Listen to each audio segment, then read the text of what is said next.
Welcome back to another take from We Killing It.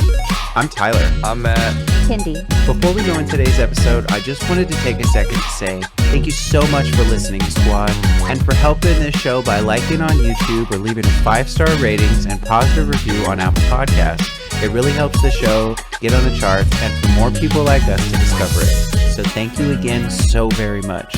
And without further ado, on to the fun. What is going on, squad?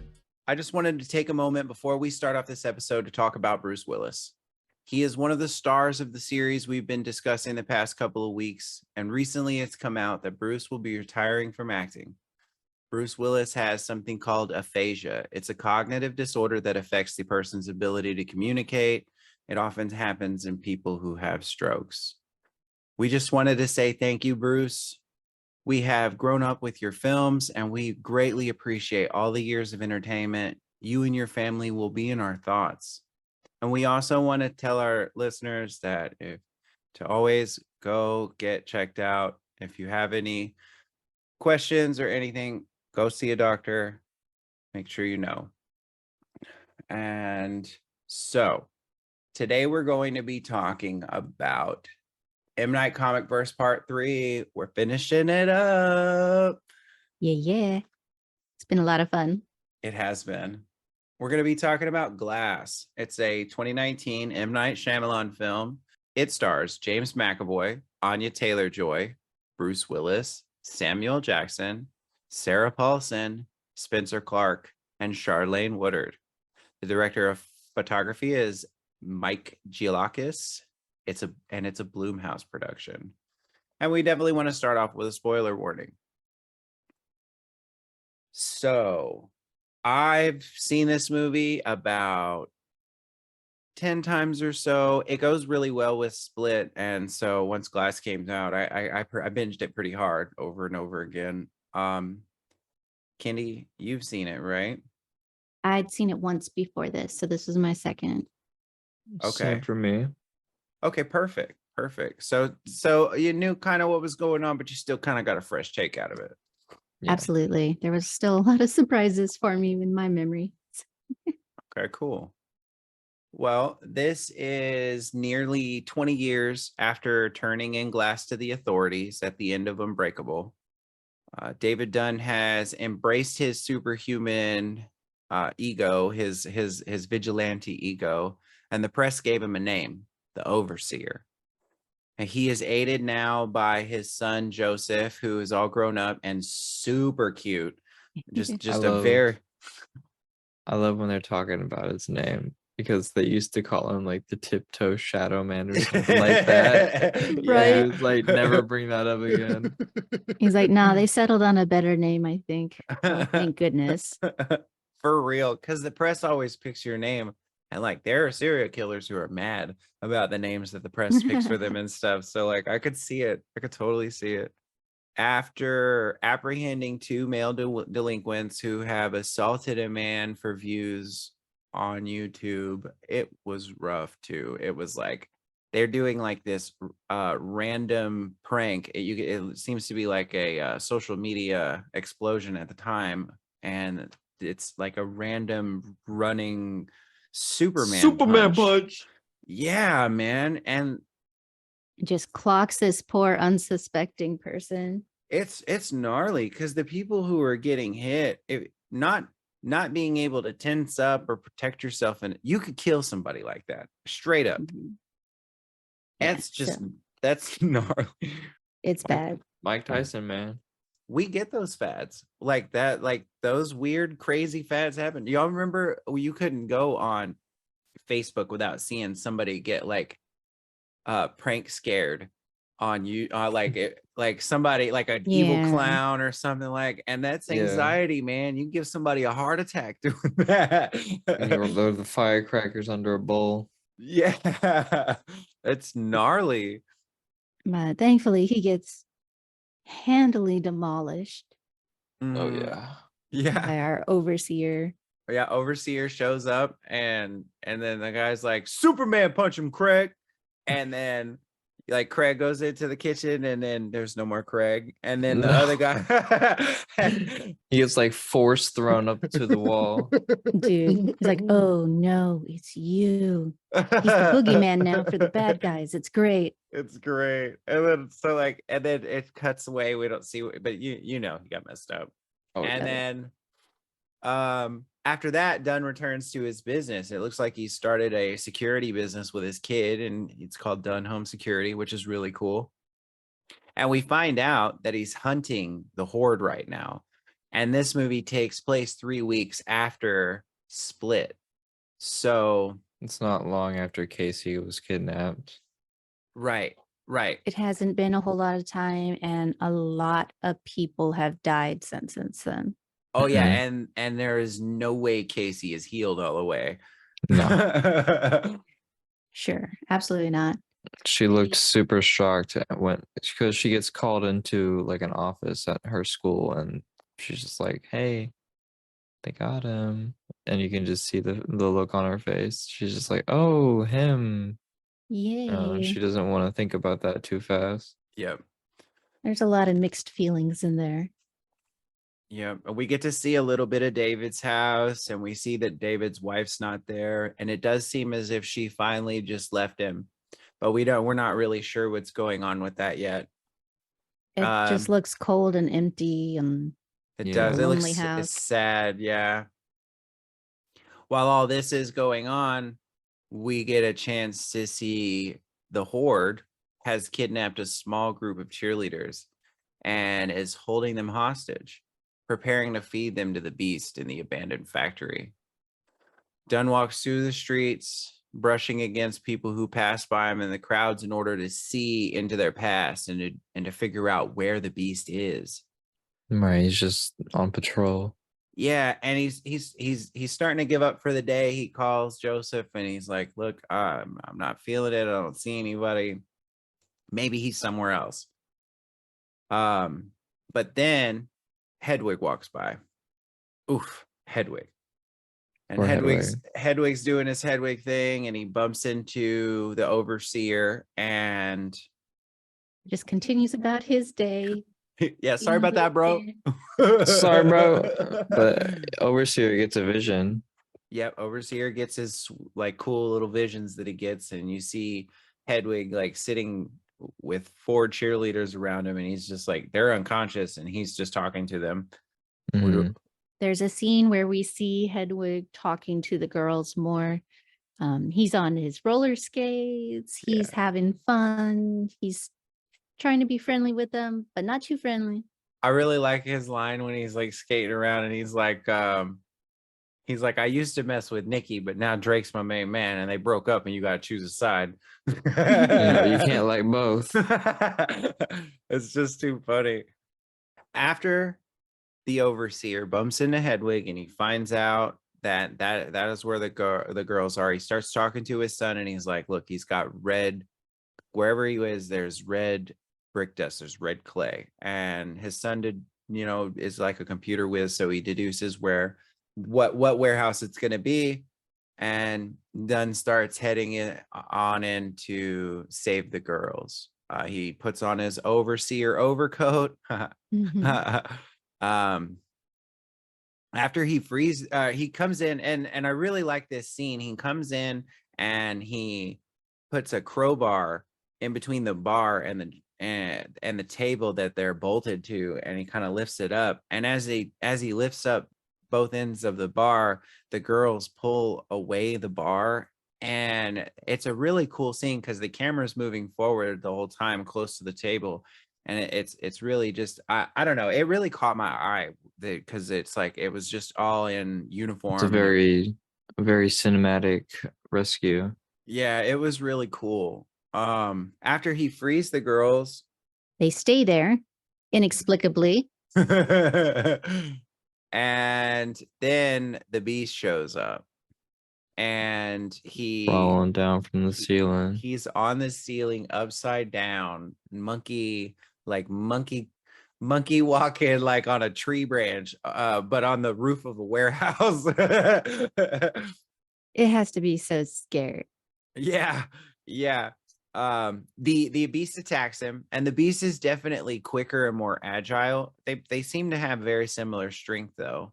Mhm. We get a very Matrix-esque fight scene in the It's a warehouse. good fight scene. There's like It one point where is. the beast like lifts his leg or his feet up onto the wall and then double kicks to give himself a push off the wall. Push. It's Yeah, cool. it's a cool fight scene for a simple fight scene. And then that he like picks up the table. He like so the I love the overseer's like table. the overseer's like, run. Why are y'all still here? And Because the girls- cheerleaders have just kind of scattered. I And so don't know what's wrong the with them. girls start running, and the beast hucks a whole table and hits one of the Smashes cheerleaders. her. Smashes her in between the wall and the table, and she just Man. drops. It's like, oh, should have run sooner. Definitely was injured, but she didn't die. The other The other cheerleaders girls pick her up and they get out. Cheerleader knows that the football players feel like now. Then the fight continues, and it's a decent fight. But the overseer clearly sees that he is a little outclassed and he's gonna lose, I think. So he kind of like has the horde on his back, and he just kind of like lays on a window, and they fall out of the window, and That gives him some space to get away because he hasn't been able to disconnect from the beast in like the last 10 minutes of this fight. and then the two rise up and they charge each other once more, but they're stopped by a group of police led by a mysterious lady who encourages Dunn to give himself up to avoid hurting the police officers. And they also flash this crazy light, which makes the beasts kind of confused, it seems. And then Kevin pops out. No, Barry. I'm sorry. And then Barry pops out. And he's like, hey, I'm Barry. I don't know what's going on, but please just don't shoot me. Don't shoot me. I'm sorry. Whatever we did, just no. And I want to say this lady that comes out in like the bad guys Ara's laboratory jack. It is. It's like a business coat, a woman's business coat, but it's made out of like waterproof material. It's like Matrix stuff, but white. Yeah.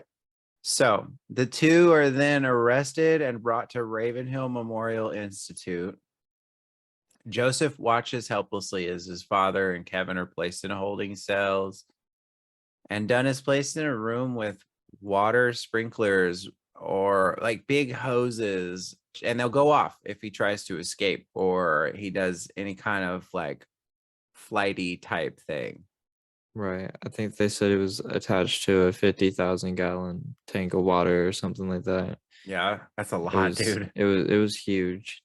Kevin is held in a room with hypnosis lights. They're meant to flash if he ever shows outright forms of violence or a unwanted personality comes into the light. Also at Ravenhill, we find out, is Glass still serving his time for his bombing on that train, the East Rail 177, in order to find his enemy, his perfect match. And he looks in poor condition. He's sitting, staring off into a corner. At a 45-degree angle. And he got that eye twitch. And he's not responding to anyone. And this technician comes in to give him breakfast and just starts talking about, hey, we got some new arrivals. You got some friends now. Dude. He's also kind of complaining about how he doesn't like how this new lady's here and she's changing things and how we got along fine before she came on, which is kind of like, what was he doing to Glass? You know what I mean? Mm-hmm. He seems sus. He's not like the best healthcare physician there. So we do find out that the amazing and beautiful, mysterious woman is Dr. Ellie Staple, a psychiatrist. And she is played by Sarah Paulson, who is just an amazing actor. You probably know her best from American Horror Story, and she's killed every role she's had in American Horror Story, and she brought that same energy here. She's amazing. Yeah, and she's a psychiatrist. Ellie Staple tries to convince the men that they are normal people, and she keeps talking about how she's got 3 days to make them think that they're not superheroes. She believes that they have compulsions of grandeur. She then tries to appeal to Glass's mother, Joseph Dunn, and Casey Cook, who is our former victim of the Beast. I just want to say I love that Elijah's mother is still here for her son all these years later, like as old as she is and as old as he is too. Like she's never left her baby alone. That's her baby, man. Yeah, man, she's trying to reach him. They show her talking to him a few times, and it's a one-way conversation, but she's still there. Yep. That's important. Dr. Staple gives them in 3 days to be convinced they're deluded figures and not superhumans. Otherwise, they will be brought to trial for their crimes. Staple then calls Dunn and Kevin into a room to test their psyches. However, a seemingly dormant and unresponsive Glass, still wheelchair bound from a broken spine he received from his fall down a flight of stairs and unbreakable, he's wheeled in and brought alongside the men, much to David Dunn's disgust in being associated with him. And I have to say, this is one of my favorite shots of the film. It was one of the posters for the film. It was part of like a lot of the flyers and stuff for it. And it's a really freaking cool shot because it's this really, really pink room, like 2 Chainz Trap House pink. And it's like, It's awful.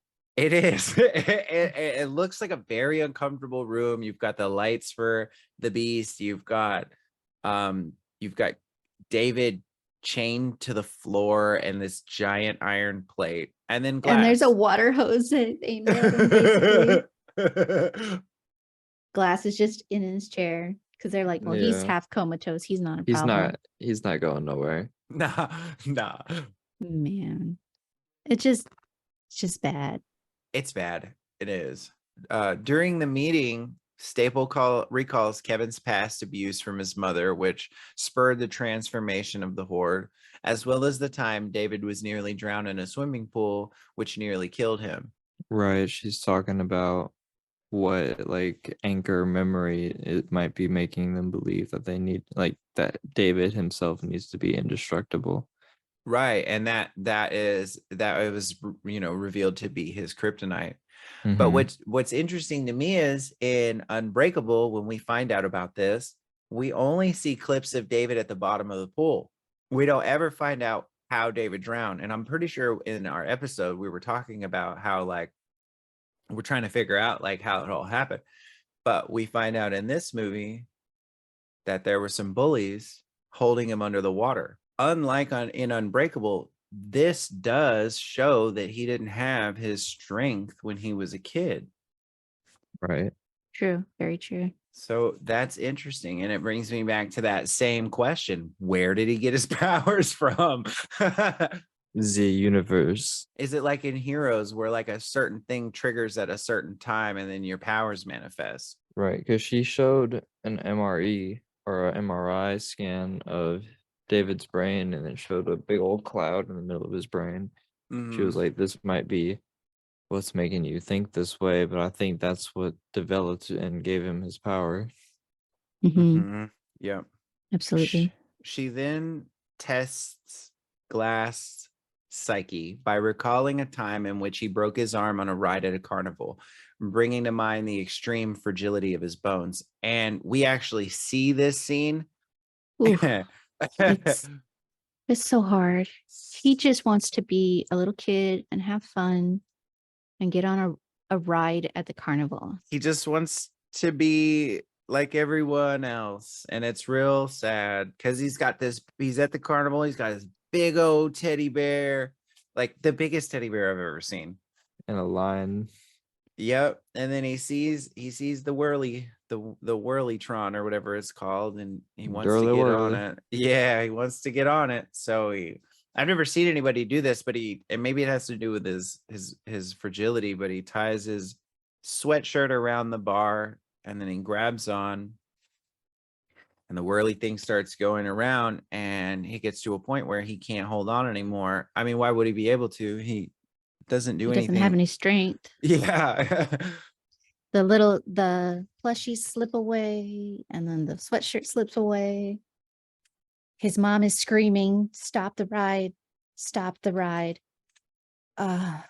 And we hear we hear like crunching, and then he slams on the other side, and we hear crunching, and then he's on the floor of the whirly thing, and they actually show his arm being all messed up. So, if you don't want to see that, you might want to skip this scene. Yeah, it's all zigzaggy. It's gnarly. It's definitely gnarly. It's very, very powerful scene. Mhm. And Dr. Lady just keeps continuing. It's like, if superheroes are real, why are there only 3 of you? It's like, lady, you just told them it's your job to cure, quote unquote, superhero. Right.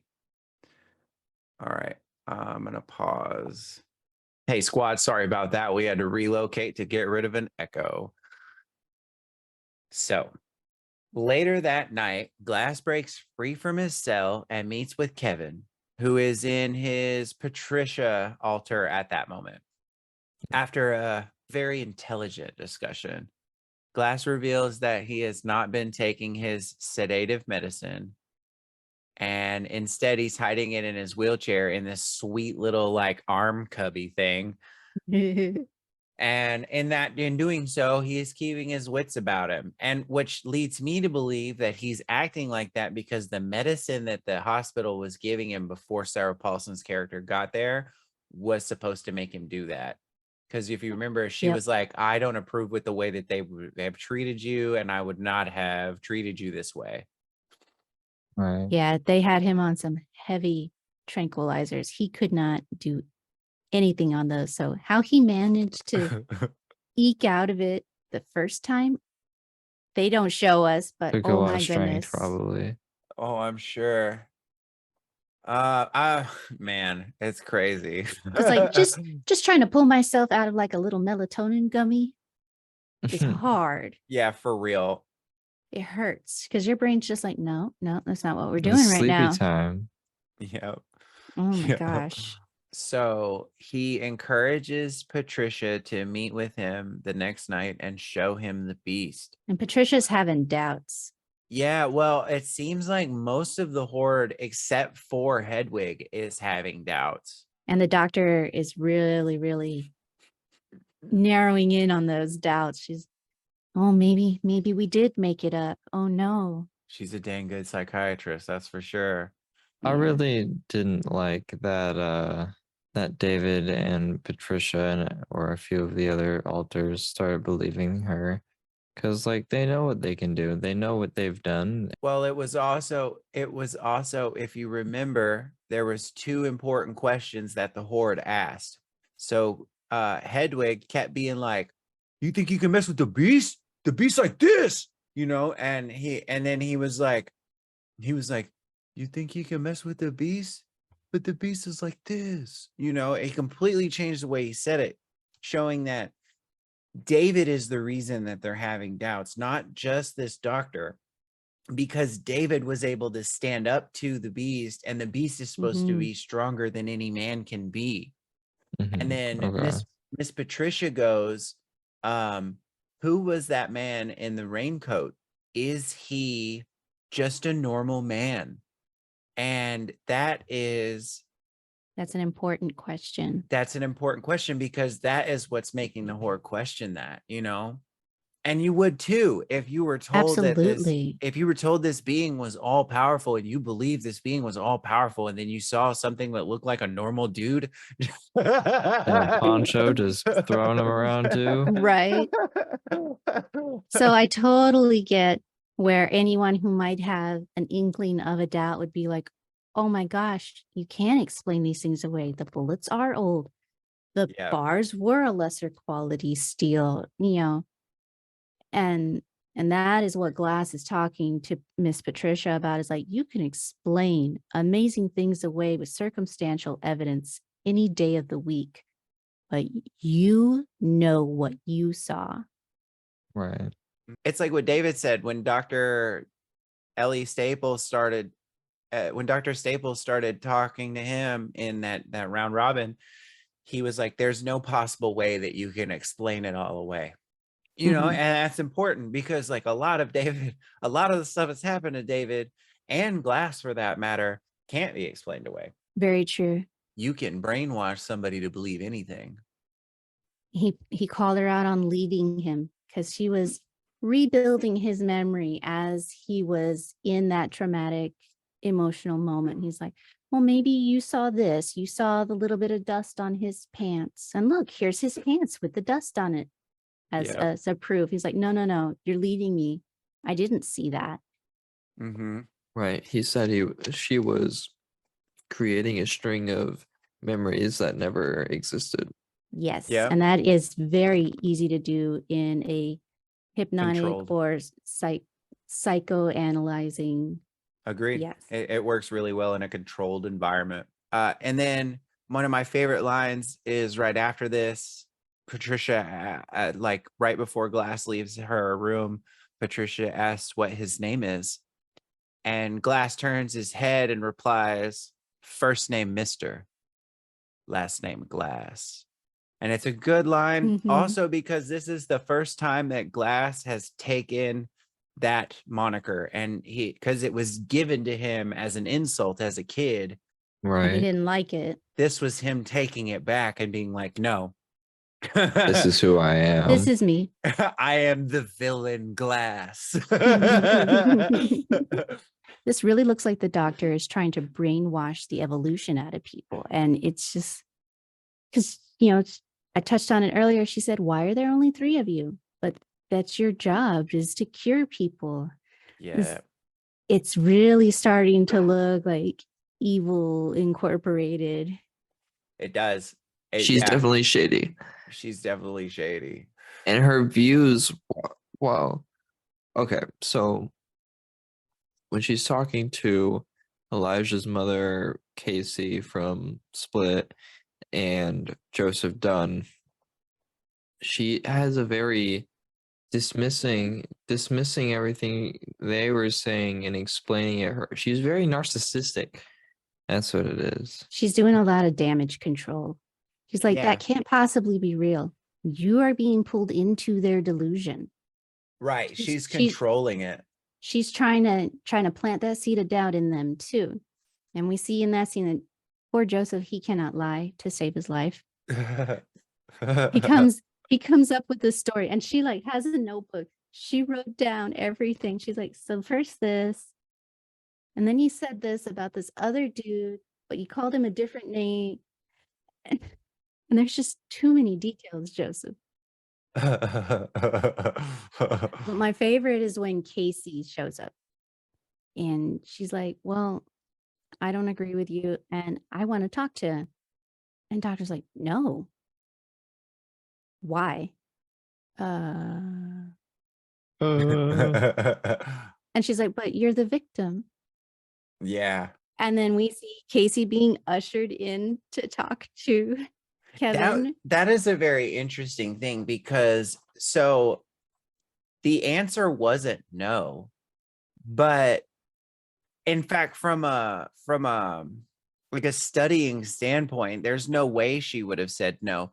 But out of Right. sheer instinct, when Casey asked to see the beast, to see Kevin, she said no because you're the victim. Like that's not what? Like Like, what do you mean? It was a good move to let her in. Both sides of it, really, just to observe the interaction they have and for Casey to actually help them. I agree. Who does she talk to first? She talks to Miss Patricia. She talks to Dennis, Hedwig. I like when she talks to Dennis. When she talks to Hedwig, she has a real smile. So Yeah.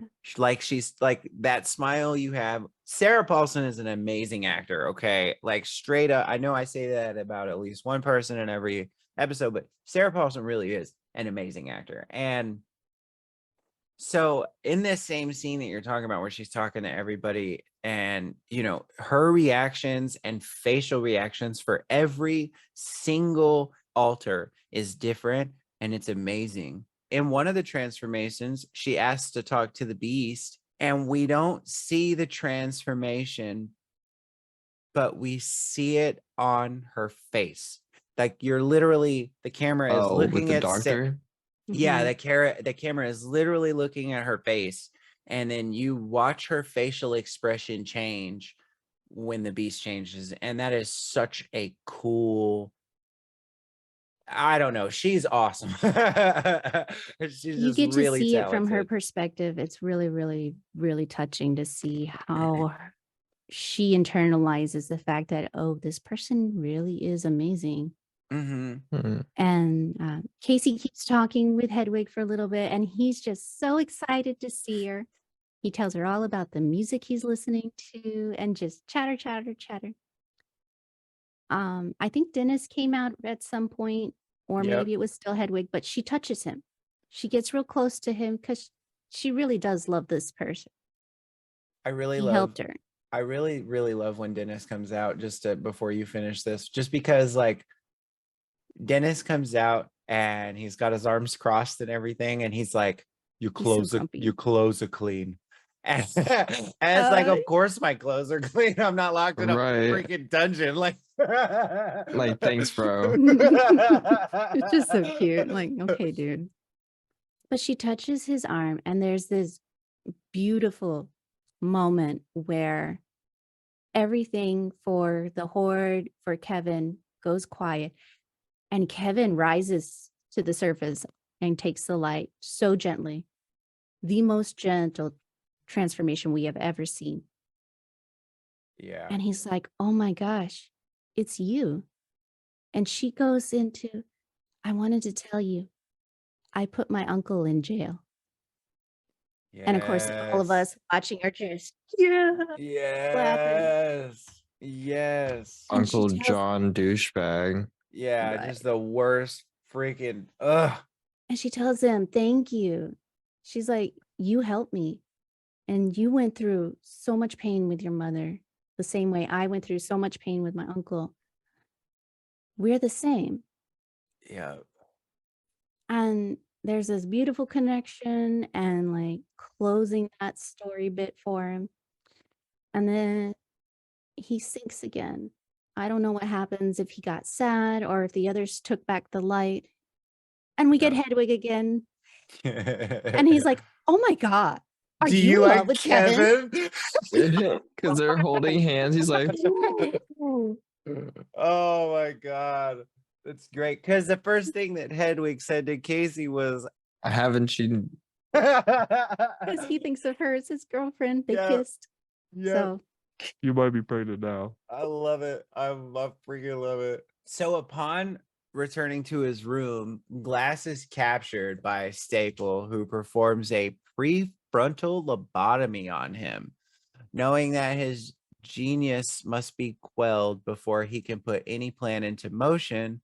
The seemingly brain-dead Glass is brought back to his cell, but suddenly comes alive and kills his caretaker by slashing his throat with a shard of broken glass. It's really cool because the guy walks in and he's like, why are all the pictures crooked? And then he sits down and Glass like barely moves. so quickly. It's just like, whoop. And then and then dude just kind of like starts to slump over and bleed out. It's it's gnarly. It's revealed that Glass had planned to be caught by Staple and had sabotaged the machine earlier, should the operation be conducted on him, which was like, I Brilliant. mean, chess is a game of champions, and you want to think like 3-4 moves ahead. Oh, man. Considering that all the moves ahead that he thinks, oh my goodness, it's amazing. It is. It is. Glass then escapes to Kevin's cell and deactivates the hypnotic lights. he and Kevin make their way to a secret room where Kevin transforms into the Beast and looks over Glass. And he discovers that Glass has been broken. The Beast immediately takes a liking to Glass, but not before Glass explains his plan to have the Beast and the Overseal battle each other at the top of the just erected highest skyscraper in the city of Philadelphia, Osaka Tower. And it's sexy. It is a great looking building. Good It building. is hot. It's like Nakatomi Plaza level hot. Then our amazing, awful, abusive tech. Oh, and we didn't even talk about when he was suspicious about Mr. Glass getting out of his room. Oh he- my gosh. Yeah, he dropped the light. He threatened to drop the light and break his bones, and Glass does not flinch. No, he's all in. Like, what if he'd have missed that Oh, catch? it slipped out of his fingers. Those thick mag lights that cops hit Oh. people with, like that's a real flashlight. That's a weapon. Like, Yeah. And he gets right in Glass's face, and he's like, if I drop this and break your bones and walk out that door, no one's going to check on you for hours. Ooh, evil, It's just- evil and Oh, gross, I hate him. evil and gross. And then Ugh. back in the room where Beast and Glass are talking now, guess who wanders in? Mr. Evil Tech. Man. And- Ugh. And Glass is talking to the Beast, and he says, "Now I assume that you have been sent here as some sort of avenging angel." I was like, ooh, sent here. So maybe he is another entity that is creeping in through the cracks of reality somehow. I've seen a couple would be other interesting. characters like this, just like in the Rocketeer, it was a hard knockoff of Iron Man. But if you really think about it with superheroes, there's only so many ideas you can come up with before you have sure. to move it around and make it different. But I've seen, so Doom Patrol, I believe, has a personality disorder character, and one of them, she can like make words kill you, as well as in Heroes, they have a character whose power changes with their personality. She's awesome. She's so That's cool. cool. My point is, I've seen a lot of different versions of this, and there's always a certain way in which it just has to do completely with a mental disorder plus a superhero ability. But in this one, it does seem to be some type of like deity or Okay. something. They have to be something different if because they're by Hancock rules. So in the movie Hancock, once one pops up, the other one pops up too, and they always like go towards each other. That's like the rule. So like in this one, they were saying like once one pops up, the other one pops up. Like it always happens that way. So I don't know. Maybe they are some type of deity or something like that. I like that theory a lot, actually. I went a lot deeper in that than I thought I would. I It's a never fun even idea. considered it before. I never considered it either. I like it a lot. Damn, Kendi, you're awesome at this. All right. We get to see this really cool scene where there is some vengeance taken out on the evil technician, and he is just squeezed to death, even worse than Mrs. Dr. Fletcher. Fletcher. Dr. Fletcher, yeah. Because he like takes his time and makes him feel it. Because Glass told the Beast, "I have suffered 97 breaks." And I was like, Oh, I felt like maybe we were counting bones here while he was squeezing, and then he just lays him down and starts gorilla smashing him into pulp. And Mr. Glass is like, maybe another personality can walk out the door with us. Another member of the Horde. Another member of the Horde. Throughout our interactions, we see Elijah is a top tier psychopath, or not psychopath, but sociopath.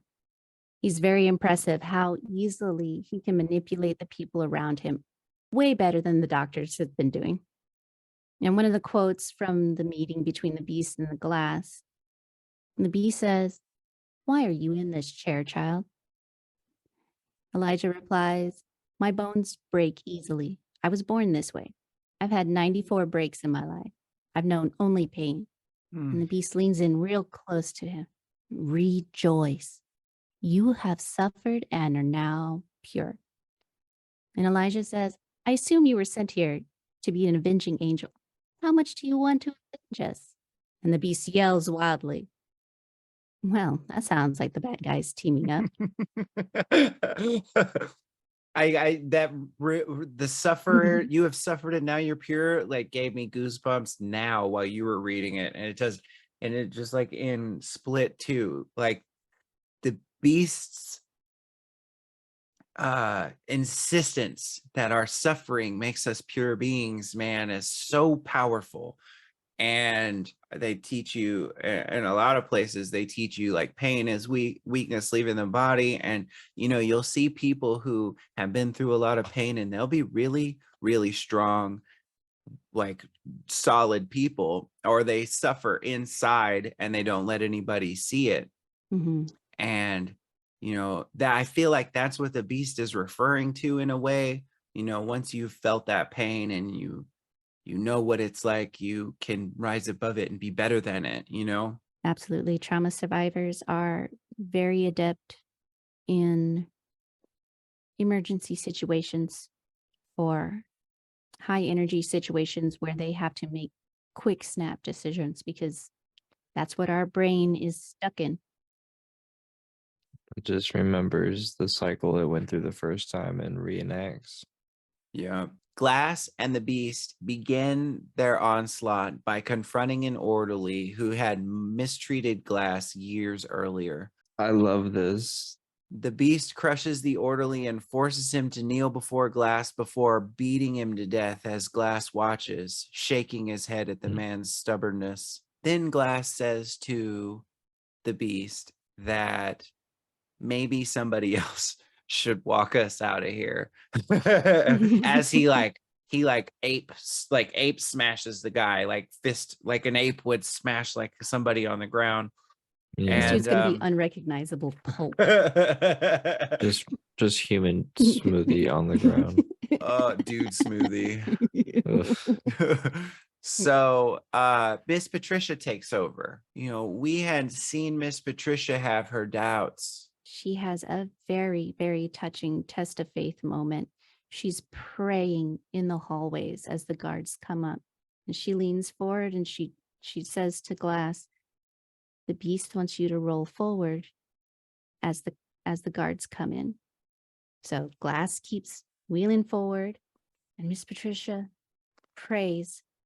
And you can see the pain on her face. She disrobes and the beast comes forward and proceeds to wreck face. But it was amazing.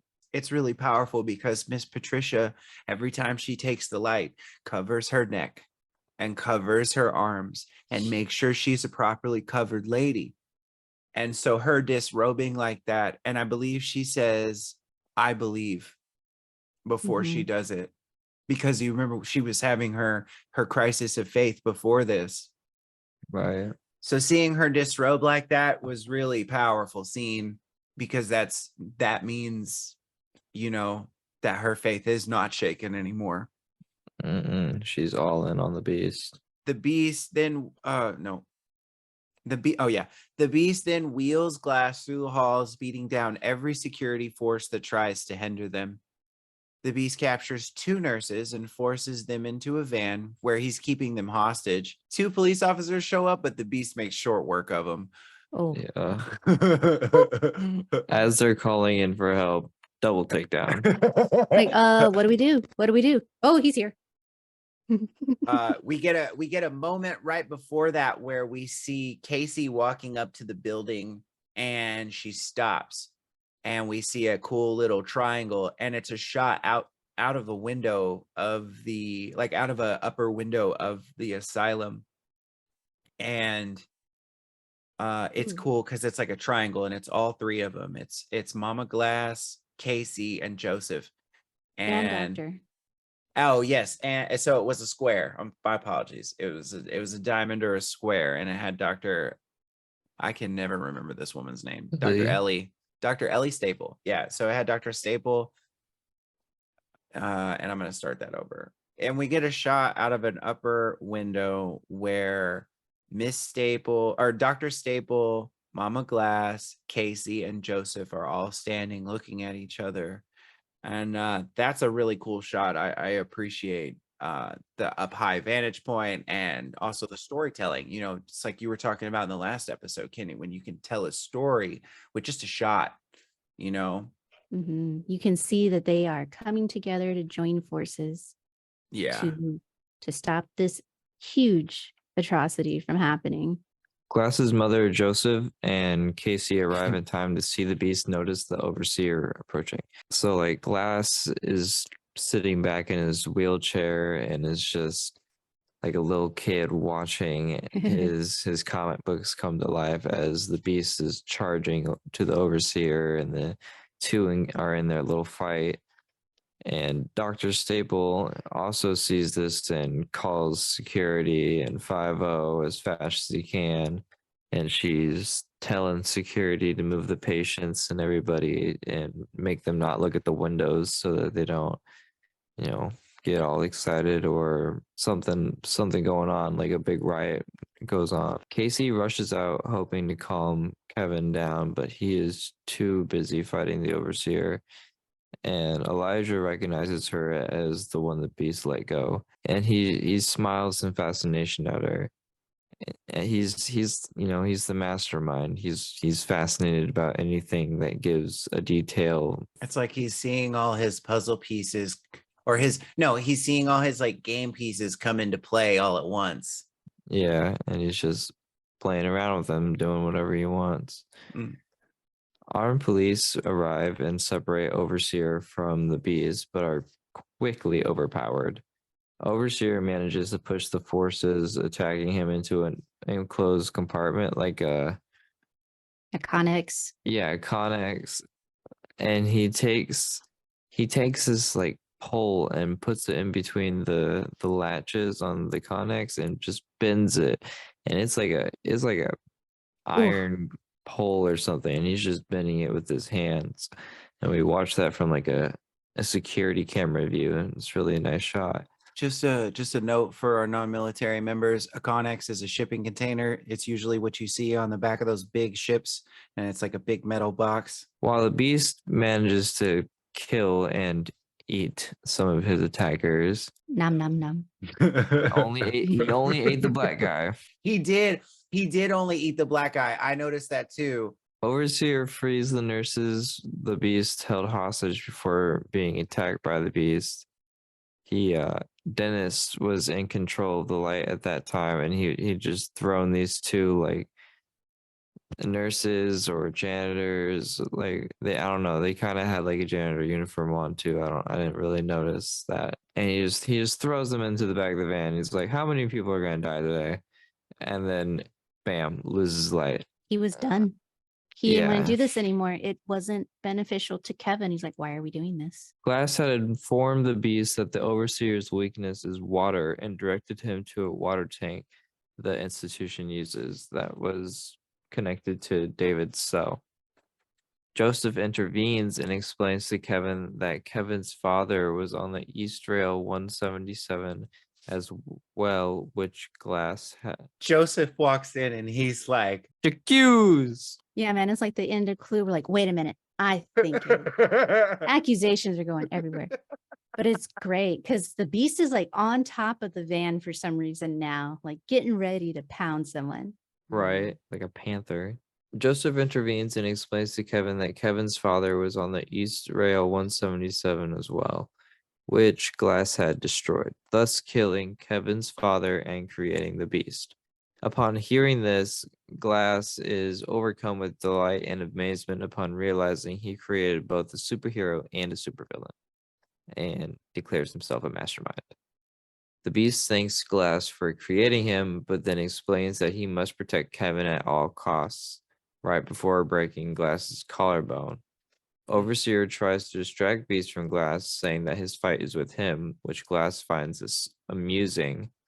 The Beast then punches Glass in the chest, breaking his ribs, which in turn pierce his lungs and mortally wound him. Glass exclaims with pain and falls out of his wheelchair, dying upon the ground. Bro, I swear it hurts worse watching him hit his knees on the Oh, man. ground than it Yeah. did seeing him get punched in the chest. Well, I mean, it's because his chest, he got punched right in the solar plexus just so fast. Glass's mama comes up and she's like, I thought you said it was a special edition. And Glass is like, no, mama, it's not a special edition. It's an origin story.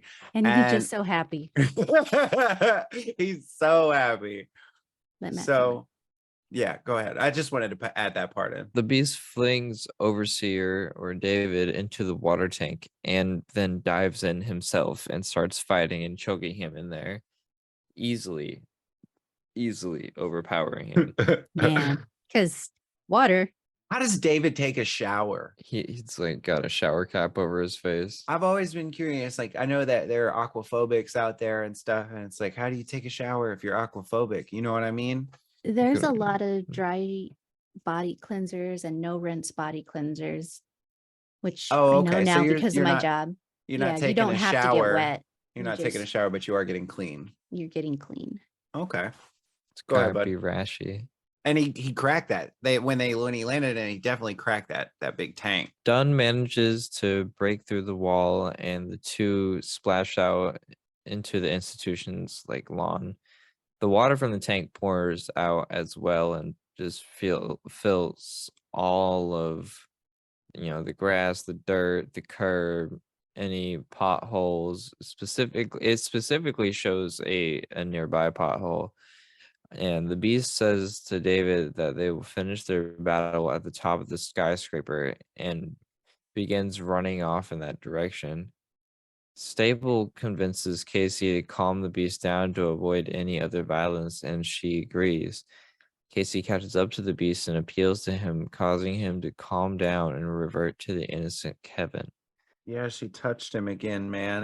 She hugged him. It's so crazy that she could just touch him, and there's a Mhm. comfort there that it makes Kevin feel like he's safe, It's because love. he's so afraid of the light. Every time Kevin comes into the light, he just wants to go back. But when he sees Casey, he's okay for a minute. He still wants Mhm. to go back, but like he does want to like talk to Casey for a minute. And as he's talking to Casey, his defenses are all down now. He's just normal Kevin.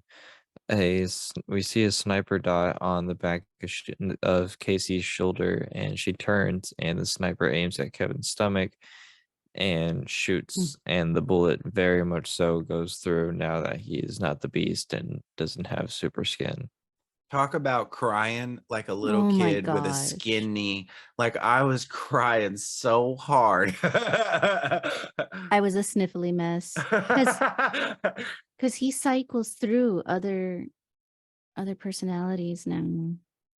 Yeah, so that I actually have so Dennis saying I should have never listened to her really got to me, because Dennis was wavering, and you can tell that Dennis was finally like, no, I'm not part of this. I made a mistake, which is interesting because Dennis is a creep. Dennis like takes women and makes them dance in front of her, and is like really gross, but at the same time he's like, this horde stuff is not for me, and I was wrong, and I'm sorry. But Miss Patricia also comes out and she says, never let them tell you I doubted. And I'm like, oh. We get to say goodbye to Hedwig too, which was just Yep. And then Poor the Hedwig. very, very, very most important part is Kevin dies in the light.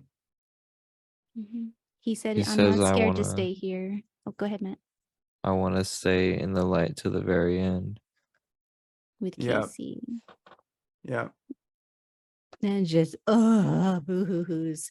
I think we had to pause the movie while we collected ourselves. Yeah. It was beautifully done. More police forces show up, and Joseph asks them to help his father. Because he's so weak. He's in the water still. Like, he's just on the grass in like a half inch of water and still drowning. Yeah. One of the security forces grabs David by the back of his cape or his poncho and drags him over to the pothole, Mm. forcibly pressing his head into it to drown him. And David is too weak to fight back. He is very easily overcome now. Dr. Staple arrives and orders the guard to wait and tells David to grab her hand. He then sees a flashback to her life where she's a member of a secret society monitoring the actions and works of superhuman beings, quelling them should they draw too much attention. She tells David that if she had been successful to convince him that he was a human, she could have let him live. But Glass and the Beast machinations prevented that. We try to stop both of you. If there is one of you, another one appears. The opposite. It escalates. We step in. And this is just so evil. There can't be gods amongst us. It's not fair. It has worked just fine for 10,000 years our way. Take consolation in the fact you were right about your theory. Be at peace, knowing you are right. And she leaves, and David realizes his true significance as the guard repeatedly starts bashing David's face into the puddle. They're god hunters, or that's what she thinks they are. It's eugenics. It's awful. They have been stopping the evolution of humans for who knows how long. Because, the Inquisitors. That would be a whole new species that they've been preventing. Yeah. Like when we killed Cro-Magnon man. You know what I mean? Neanderthal. Yeah. Absolutely. So we prevented them from continuing. Like their group is preventing these supers from even starting. Oh, that's gnarly. After this, Kevin dies in Casey's arms, finally finding the light and finding peace in his safety of his friend's arms. Gosh. Elijah lays down in the parking lot, a broken and pitiful mess. They talk about secret evil groups and trying to stop heroes. I don't think we are particularly evil, and we don't choose sides. After Staples leaves, Glass's mother kneels over her dying son. Glass explains painfully that he was not a mistake, to which his mother smiles proudly at him, saying, "No, you were spectacular."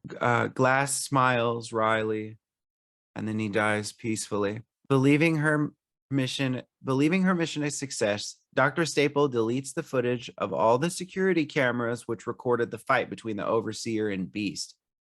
However, upon closer examination, she realizes that Glass had hacked the computers and live streamed all of the events to a private network. Thus, it was never Glass's plan to escape the facility and force the Beast to battle the Overseer at the top of a skyscraper. It was a red herring. She even realized it and was like, he didn't need to go to the tower. I gave him all the cameras he needed here. Yep. You played yourself. Played yourself. His plan and everything he had worked for was now a complete success. Staple leaves the security room, and she does a nice little cathartic scream in anger, realizing her failure.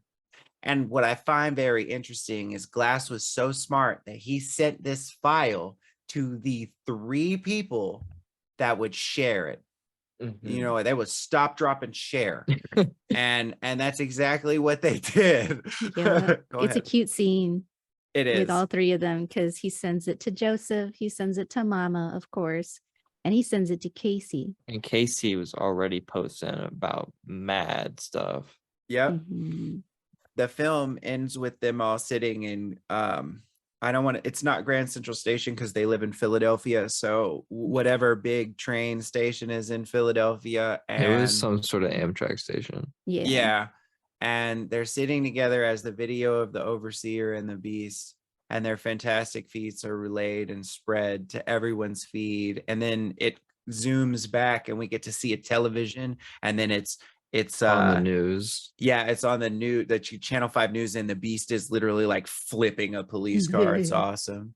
And I actually never mentioned the Stanley moment in this one for our boy M. Night is kind of funny, because like he's buying security camera stuff because the doctor died and now the residents in his building don't feel safe anymore. And then like David comes out and he's like, I'm gonna go for a walk. And Joseph's like, no, don't go for a walk. And he's like, but I'm gonna go. And Joseph's like, no, you can't take too many walks. You know, it's you'd be suspicious, but he doesn't want to say that. And then M. Night's like, just let your dad go for a walk. Jeez. Like And he's like, well, okay. Like, hey, you look kind of familiar. yeah. And then they're just like, well, we're gonna leave. And Joseph takes the camera out of his hand. Like, we're closed now. Yep. It's like, do you want to buy this? I'm about to close. Yep. And then the main title of Glass appears on the screen one last time, and the end credits are laced with shards of glass throughout which like scenes from this film, as well as Unbreakable and Split, connecting the whole story together, which is a really they did really well with the credit scenes in these movies. Mm-hmm. It's beautiful. I big M. Night fan. I love pretty much everything but Avatar: The Last Airbender. And I probably I give it about 4.7. What about you, Kendi? I give it 5 stars. I loved it. Let's go. I have to do the same. 5 stars. It was short to me, but I still loved every second of it. Let's They go. packed a lot of story into a short time. I feel Mhm. like Split was a lot longer of a movie. I feel like Matt gave Split like a 4.2. So I You think like- I you gave like this Split one? like a 3.5 actually. so you like this one way more than you like Split. I do. Okay. Cool. I like that it has all 3 of the super people. Yeah, Mhm. I agree. And then I guess we've been having a lot of issues tonight, so it's super late. Real quick, do you guys want to like share any favorite shot? I have one. Okay. Okay. I'd have to say when Elijah and Hedwig are going through the ward to go so that Elijah can meet the beast for the first time. Hmm. Hedwig just gets up on the table and he's like, I feel like dancing. And Elijah's like, go ahead and Okay. dance. Yeah. And so, Hedwig just starts doing his thing up on the table, dancing around, getting it all out. And he's like, okay, beast time. Hmm. Hedwig's so cute, and everyone's just like, yep, he's a little kid. We gotta treat him like a little kid. Yeah. Yeah. So, well, squad, that was super fun. Thanks for listening. And just so you know, we have a horror game YouTube series coming out. It's called Nabro. It's where Kendi plays scary games, and I get scared by those scary games that she's probably going to laugh at. We also have Kendi is coming out with a podcast. It's called Sidetracks, where she takes you on some of her deepest itchy brain info dives about some histories and stories about famous people. So make sure you stay tuned for that. And as always, I have been Tyler, I've been Matt. I'm Kendi. and we killed it. We Killin' It podcast is written by us, Tyler Mislick, Kendra Parrish, and Matthew Johnson. Video is shot and edited by Matt, and it is produced and the sound is done by Tyler. Thank you for listening.